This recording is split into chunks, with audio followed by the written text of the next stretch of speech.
Bonjour et bienvenue pour ce match de Moderne. Aujourd'hui, je vais jouer le deck Affinité, que voici. On va essayer de trouver un adversaire en two-man. Voilà, avec Affinité. Et c'est parti.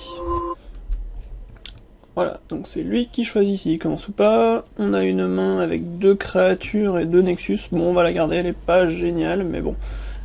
C'est correct et c'est à peu près normal d'avoir des mains comme ça. Donc là le plan ça va être de poser les Nexus, puis d'essayer de poser Frogmeat et Spellskite le plus vite possible. Mais ça va pas être un départ très aggro, hein, donc bon, on va voir ce que ça donne. Notre adversaire réfléchit, je ne sais pas à quoi, puisqu'il a déjà choisi de garder sa main. Voilà. Ah, un Jetron. Donc Jetron c'est un jeu très rapide, hein, qui va poser Urza's Power Plant, Mine et Tower pour pouvoir faire 7 mana et faire des trucs assez ignobles avec, puisque ça fait beaucoup de mana incolore tout ça. Donc bon, ben on va voir ce que ça va donner, hein, mais je pense que là c'est pas bien parti. On n'a pas un départ trop aggro, donc il va pouvoir à mon avis gérer grâce à ces gros tons comme Karn, Wurmcoil ou les Eldrazi. Hein. Donc voilà, il va aller chercher une deuxième partie du tronc. À mon avis une tour, donc il l'a déjà en main, non voilà. Donc il a bientôt les 3, ça va être un peu problématique pour nous. Voilà. On a pioché un Trum. Alors, on va jouer ce Spellskite, mais je pense que la partie est déjà perdue. Au vu de sa sortie à lui, à mon avis, c'est pas gagné en tout cas. Alors, il va regarder les 5 premières cartes de son deck et prendre une carte incolore parmi celles-là et mettre le reste en dessous. Vu que dans son jeu il y a quasiment que des cartes incolores avec quelques cartes qui permettent par exemple en vert voilà, d'aller chercher des cartes de son jeu, mais sinon c'est quasiment un jeu incolore, donc normalement il trouve toujours 2 ou 3 cibles correctes. Voilà, alors le problème c'est que le prochain tour il risque très fortement de faire un Karn qui va bien nous faire mal. Donc là on va jouer le tambour pour pouvoir jouer pour 3 mana. 1, 2, 3. Notre champion et la Frogmeat gratos. Hop, et c'est parti. Mais à mon avis, le Karn va nous faire très mal. Donc c'est pas gagné. D'un autre côté, il va falloir qu'il gère ce Spellskite avant de gérer autre chose, et on a quand même 2 shrapnel en main pour pouvoir lui gérer son Karn. Donc bon, on n'est peut-être pas si mal parti que ça, mais bon, on est tour 3, on lui a mis 0 points de dégâts encore, ce qui est très lent pour un jeu aggro comme Affinité. Donc bon, on va bien voir ce qui se passe, et oula, il a pas l'air d'avoir la 3ème partie du tronc, ça va beaucoup nous arranger. Alors par contre, ce qu'il faut savoir c'est que ça joue Pyroclasme, hein, donc ça peut nous tuer pas mal de choses. Bon là ça risque pas d'être le cas, mais dans les parties prochaines, les Pyroclasmes c'est assez ravageur, sachant qu'on joue quand même beaucoup de petites créatures. Normal, voilà. Alors, qu'est-ce qu'on va faire? Je pense qu'on va juste attaquer avec tout, hein. Il n'y a pas de raison. On va animer les Nexus et on va attaquer. Hop, deuxième Nexus. Et c'est parti. Hop. Voilà, 6 points. C'est qu'un début et ça risque de pas trop suffire. Je rappelle, le jeu joue des Wurmcoil en face qui font vraiment très mal, puisque c'est quasiment ingérable pour Affinité. On va jouer le même nid parce que c'est gratuit, et de toute façon ça peut que mettre des points de plus. Bon, bien sûr on peut toujours prendre le Pyroclasme comme je disais, mais bon, c'est pas... vu comment la partie est partie, c'est pas grave. Alors visiblement il a du mal à trouver ce qu'il veut, hein, donc il cherche. C'est un peu le problème de son deck, hein, c'est que souvent ça fait beaucoup de mana et rien, ou alors l'inverse, ça fait beaucoup de choses, enfin ça fait beaucoup de choses, mais finalement il lui manque des manas. Donc là pour l'instant il a toujours pas le tronc, ce qui nous arrange vraiment beaucoup, surtout avec ces deux shrapnel en main. On va peut-être la gagner juste en lui mettant des points. Au blast. Voilà, donc là il va aller chercher par contre la mine, ce qui est plutôt problématique, mais bon. Ah, un galvanic blast en plus. Alors, qu'est-ce qu'on peut lui faire? Ce tour-ci, on peut animer les deux Nexus pour lui mettre 7 points, et derrière lui mettre 5, avec un shrapnel, ce qui a l'air pas trop mal, mais est-ce qu'on peut pas faire mieux? Non, d'ailleurs, on peut pas faire le shrapnel derrière, on peut faire juste le galvanique, c'est pas très grave, on va juste... je pense qu'on va juste faire ça, hein. Attaquer, ça a l'air pas mal quand même, avec tout. Il n'y a pas de raison. Donc on anime les deux Nexus, le deuxième, hop, et c'est parti pour la phase d'attaque. Hop.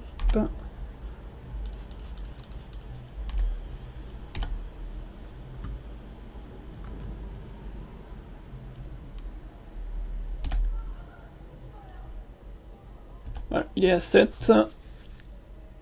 En gros, il va falloir qu'il gère notre tambour, sinon on va avoir gagné cette partie, ce qui était plus ou moins inespéré. Mindslaver, alors ça va vraiment beaucoup nous embêter. Parce que là, il va nous faire très mal dessus. Il va, à mon avis, jouer les shrapnel. Et en cassant le shrapnel aussi, ce qui va être vraiment très problématique. Alors, fin de tour, surtout, ne pas oublier de jouer la Galvanic Blast. Voilà. Bon, il passe à 3. Il va contrôler notre tour. Alors, qu'est-ce qu'on pioche déjà? Un Memnite. D'accord. Qu'est-ce qu'il va décider de faire? Il va jouer le Memnite. Ok. Ça, jusque-là, pas de problème. Il va prendre une mana rouge.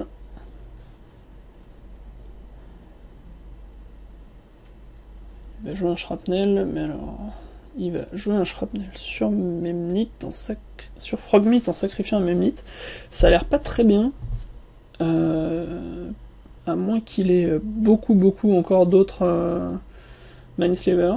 Parce que là on peut encore le tuer. Et on a toujours le shrapnel. Donc bon, ça paraît pas génial. Là il prend les 3 manas, puis il va dire go. Il va prendre son tour à lui, je pense, il n'y a pas d'autre raison. Voilà. Alors, en espérant qu'ils disent go, hein, parce que ce serait vraiment très mal joué de sa part. Voilà.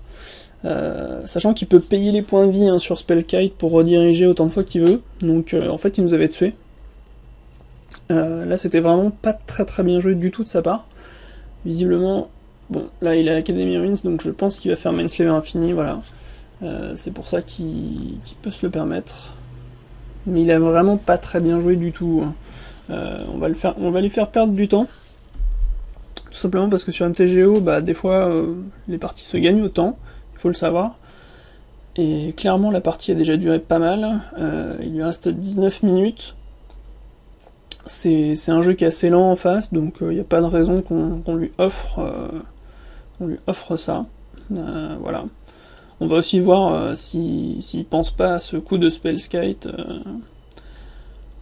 pour établir un peu son niveau, mais à mon avis il l'a pas vu une fois, donc à mon avis il le verra pas tout court. Maintenant, je pense que là, bon, elle est vraiment perdue, hein. C'est pas... Il n'y a pas de truc. Comme je disais, là, on joue juste le temps, il va sacrifier sur Shrapnel. Oui, c'est... Admettons, ça changera pas grand-chose. Le truc, c'est que là, il va quand même mettre pas mal de tours à nous tuer en faisant Mindslaver infini, hein. Donc, on va quand même, à mon avis, gagner plusieurs minutes. je vais laisser appuyer la touche F2, donc, qui permet de passer la phase, puisque de toute façon je vais plus pouvoir rien jouer de la partie normalement. Donc on va juste attendre. Ça fait déjà 1 minute et quelques qu'on a gagné. Donc voilà, c'est assez important, hein, 1 minute et quelques, ça fait 10% du temps quasiment de gagner. Donc sachant qu'il reste 2 parties, c'est vraiment pas gagné pour lui, sachant qu'il veut continuer effectivement à être sous le Mindslaver, donc infini. Comme je disais, il peut pas faire grand chose à côté.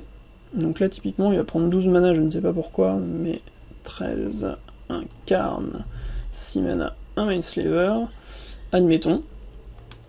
C'est assez mal joué de sa part, parce que si je pioche un Blast, j'ai juste gagné.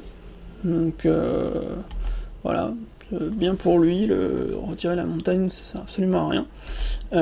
Sachant que j'ai toujours le tambour.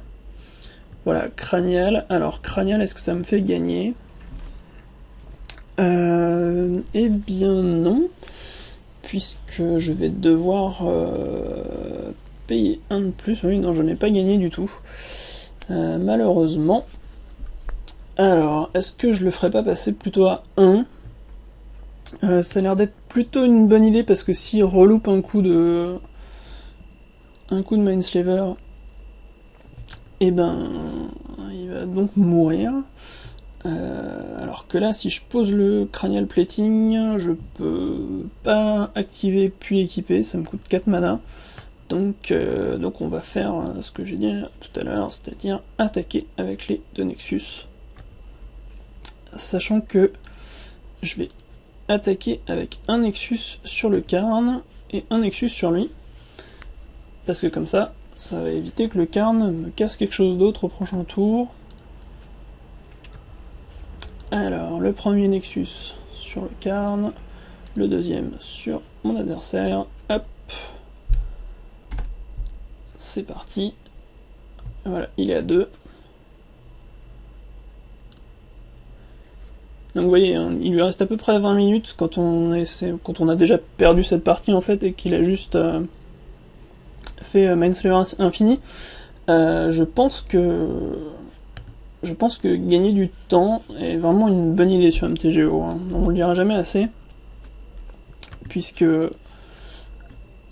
fait plus 4 normal, hop, puisque vraiment je dirais peut-être une partie sur 20 se gagne au temps, donc c'est pas du tout négligeable, hein, sur MTGO, sachant qu'il faut vraiment optimiser au maximum tout ce qu'on fait, puisque les adversaires jouent en général très très bien, bon, ce qui a pas l'air d'être son cas, mais bon. En tournoi, ça peut vraiment être important d'essayer de jouer sur tous les tableaux, c'est-à-dire les points de vie, les poisons, le deck, et le temps, qui est une donnée supplémentaire sur MTGO, mais qui n'est pas du tout négligeable.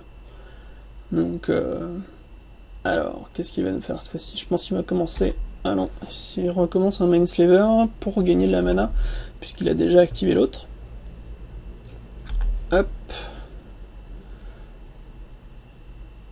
Alors, on pioche un champion, ce qui ne changera pas grand-chose. À mon avis, il va même pas le jouer, il va juste engager tous nos mana. Puis utiliser son Karn pour nous faire défausser le champion. Ah non, il va le jouer quand même. Bon, il n'y a pas trop d'intérêt à le jouer, je pense. Il est clairement en train de gérer, donc bon. Bon, il fait un peu comme il veut, mais voilà, il veut plutôt le gérer comme ça. Je vois pas trop l'intérêt, sachant qu'il aurait fait plutôt un plus 4, c'était juste mieux, mais bon. C'est lui qui voit, visiblement, comme je disais, il joue pas hyper bien, mais bon, c'est... Voilà, une Mox Opale qui ne sert à rien non plus, qui va jouer aussi. Assez étonnant, hein, parce que normalement les joueurs savent un peu mieux jouer sur MTGO que ça. Il n'a pas trop d'intérêt à poser des permanents chez moi, alors qu'il pourrait les exiler un par un au Karn et recommencer une partie en ayant juste gagné au pire des cas. Alors qu'il a déjà gagné, mais comme je vous disais, on gagne du temps, ça va bientôt faire 5 minutes qu'on gagne. 5 minutes, c'est un quart du temps qui me reste à moi et un tiers de ce qui lui reste à lui. Et vous voyez, donc il m'a toujours pas tué. C'est un jeu qui donc va mettre beaucoup de temps à me tuer. Encore un énième Mindslaver, ce qui est normal. Voilà.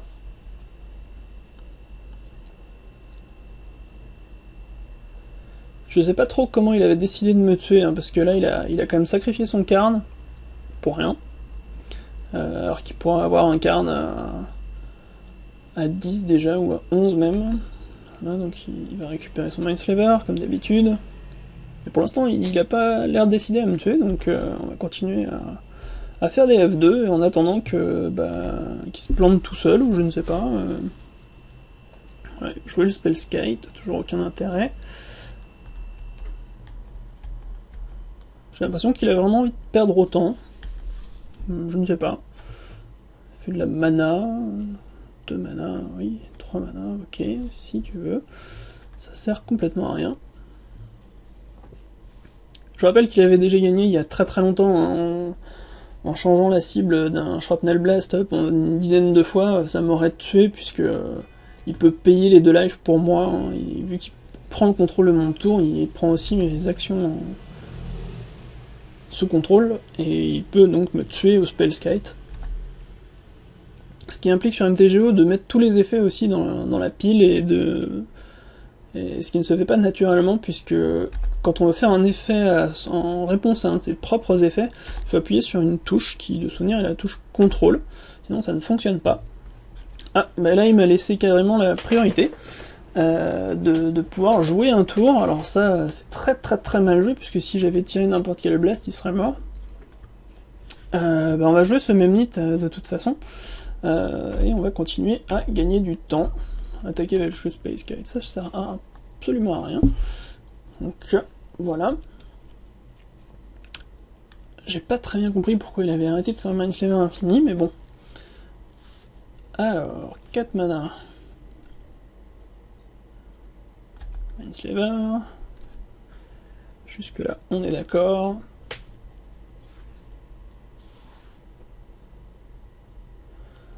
Encore des mana, il va récupérer le Mindslaver. Il peut me tuer au deck aussi avec Academy Ruins, mais ça lui prendrait un temps monstrueux. Et il gagnerait que cette partie-là et pas le match en entier, donc ce qui serait, à mon avis, un très mauvais plan.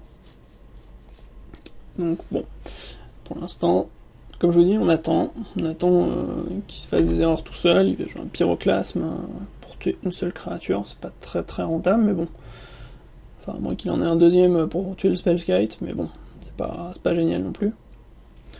Je rappelle qu'avec le Karn, il peut retirer des cartes de ma main à chaque fois, en faisant plus 4, et que l'ultimate c'est de recommencer une partie avec sur table tous les permanents qui ont été retirés avec le Karn.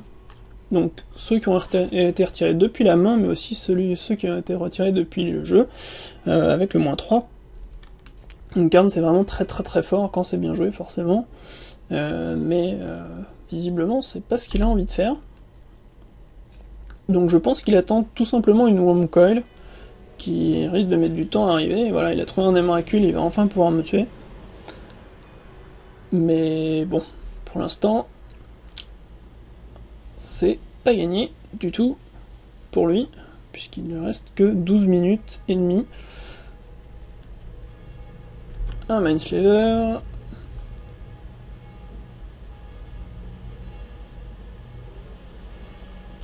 Voilà. Alors il prend toujours le contrôle de mon tour, jusque là on est d'accord. Un autre Spellskite. Très bien. À mon avis il va le jouer là pour le coup, maintenant qu'il a... Voilà, bon. Il va jouer False Scourge, ok. Avec l'Emrakul qui est de toute façon annihilation 6. Il va pouvoir sacrifier tous mes permanents. Bon, alors là il fait encore une erreur qui est de poser un 7ème permanent, ça veut dire que je vais pouvoir choisir lequel je vais garder, sauf s'il fait un -3 sur le Karn. Bon, ce qui paraît très logique, hein. Mais bon, vu qu'il a déjà fait pas mal d'erreurs, je préfère pas trop m'avancer. On verra bien ce que ça donne. Voilà, alors il a exilé une Darksteel Citadel, effectivement, c'est indestructible, mais c'est pas inexilable. Hein. Donc, il a bien fait.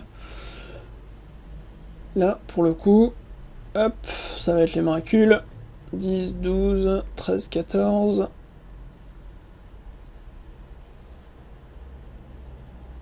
« 15 mana, voilà. Et miracule, donc il va gagner un tour supplémentaire puisqu'il a joué de sa main. Il va attaquer avec, il va falloir que je sacrifie 6 permanents. Mais je ne suis pas mort. Hop. De nouveau son tour. C'est normal, il a gagné un tour supplémentaire avec les miracules. Et là, je vais à peu près tout perdre. Mais bon, vu que le but c'est de gagner du temps et qu'il a déjà passé plus de 10 minutes à en perdre. Hop. 6 permanents. Je n'ai plus rien à part ce beau tapis GT Team. Mais sinon, c'est la fin pour moi. Voilà, donc on va avoir gagné une dizaine de minutes hein, sur cette partie juste en attendant.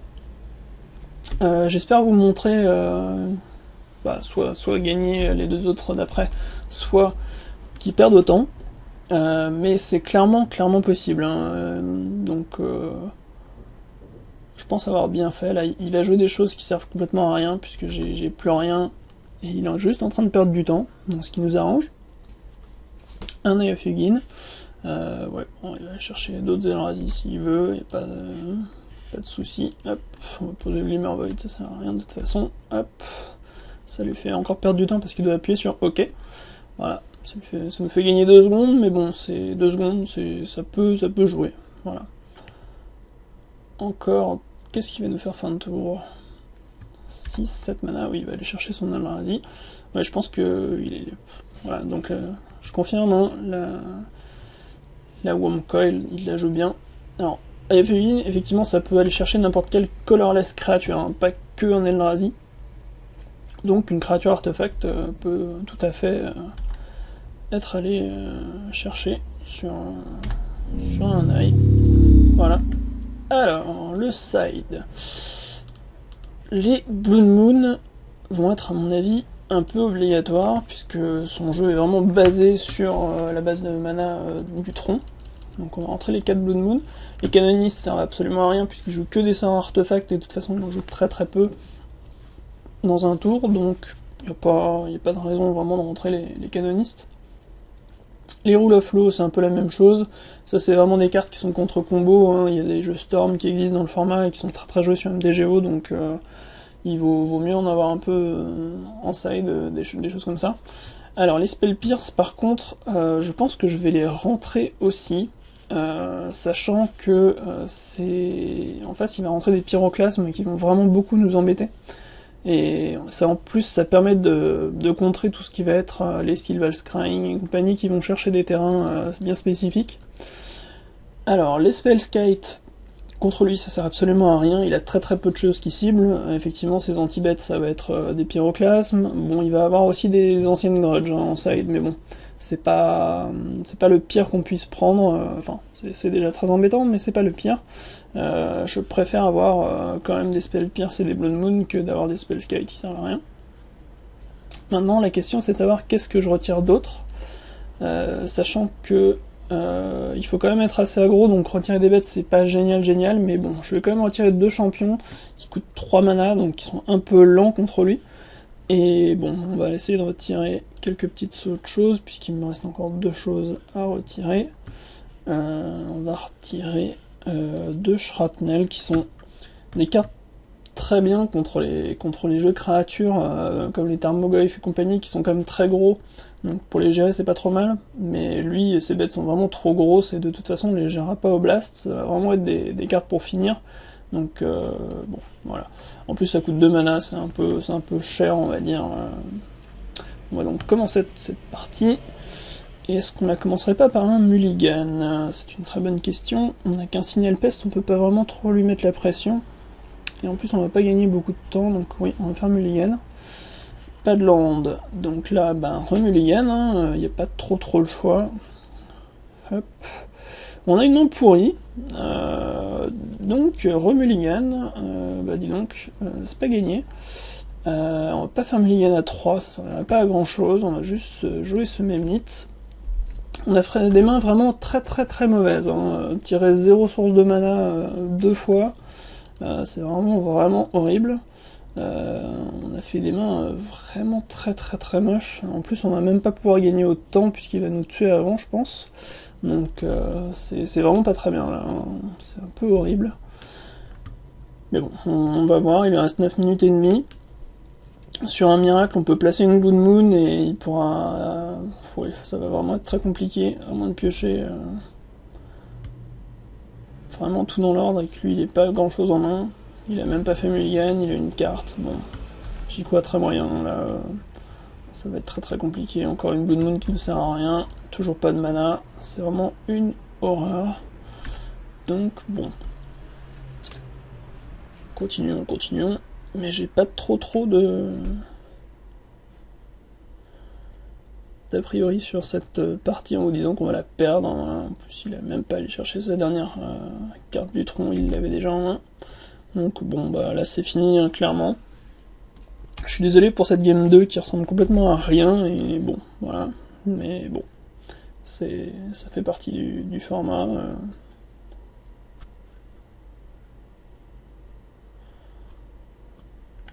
Voilà. Non, c'est une grudge, hein, comme je disais.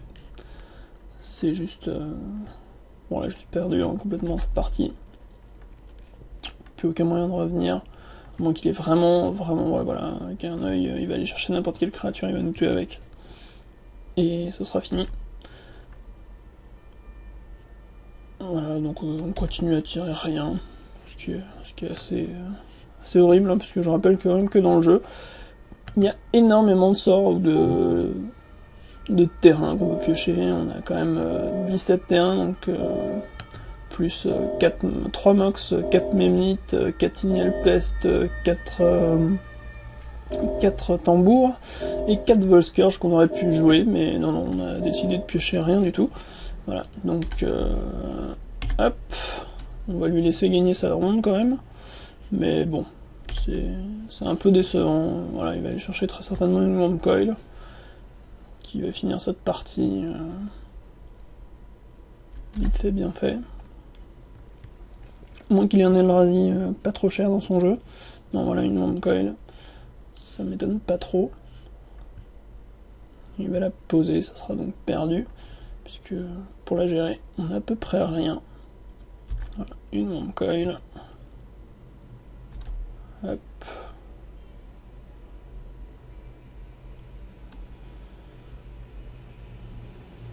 Un Signal Pest qui arrive à peu près 1000 ans trop tard. De toute façon, il n'aurait pas mis de points. Donc ça changerait pas grand chose.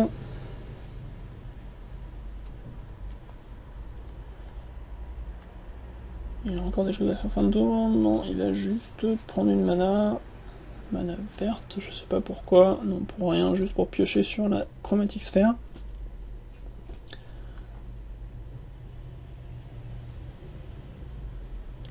Un Mindslaver, bah oui bien sûr, lui il a tout tiré dans l'ordre, hein. Il n'y a pas... Voilà, c'est à peu près le départ ultime hein, qu'il peut faire clairement, puisque de toute façon il a besoin du tronc, il l'a eu directement, il est allé chercher un œil sur une carte, et derrière en plus il a Mindslaver déjà en main, donc sans compter l'ancienne grudge, donc c'est juste et le pyroclasme. Je pense que là il n'y a vraiment plus rien à dire, il a vraiment tout tiré dans l'ordre pour cette partie là. Voilà, on est à la 14, il est à 22, on pioche jamais de land, toujours pas de spell pour jouer, rien du tout. C'est vraiment horrible, hein. Je vois pas comment on peut sortir plus mal avec affinité, clairement, mais bon, c'est le jeu, et bon, ça fait partie des défaites, comme on les aime pas trop, surtout que l'adversaire est pas très bon, donc c'est un peu décevant, mais bon, on peut pas y faire grand chose.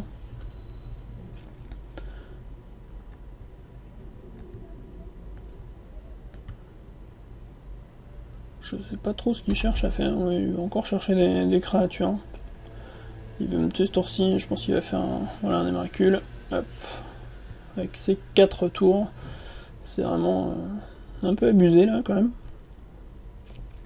Il a fait vraiment la sortie ultime de chez Ultime. Il peut pas faire mieux. Nous par contre on pouvait faire beaucoup mieux avec une Blood Moon qui l'aurait déjà complètement stoppé. Mais là c'est juste ingérable. On va donc perdre la partie ce tour-ci. Mais bon. Au moins ça va écourter un petit peu cette vidéo. Mais bon. C'est un peu décevant. Normalement le deck est vraiment bien contre Tron. Donc je suis un peu déçu. Mais bon. Comme je disais c'est le jeu. Donc voilà. En plus, il ne restait que 6 minutes. Donc comme vous voyez, si on avait fait une partie un peu plus normale, on va dire, ou que ne serait-ce qu'on avait au moins posé cette Blood Moon, il aurait très certainement perdu autant. Parce que je rappelle que même s'il nous a gagné la 1, c'est le temps qui influe, hein, enfin qui domine. C'est-à-dire que si il gagne la première partie et qui perd autant, bah, il a perdu le match en entier, alors que nous on n'a même pas gagné une game. Mais bon, voilà. Donc là il va nous attaquer et on va avoir perdu. Hop, il faut que je sacrifie 6 permanents. Hop. Et c'est perdu, déclare, et voilà, combat de damage, il a gagné. Et ben voilà, merci d'avoir regardé cette vidéo, et n'oubliez pas de mettre un petit j'aime, ça vous prendra qu'une seconde, moi ça me fera très plaisir. Prenez soin de vous, et à demain pour une autre vidéo.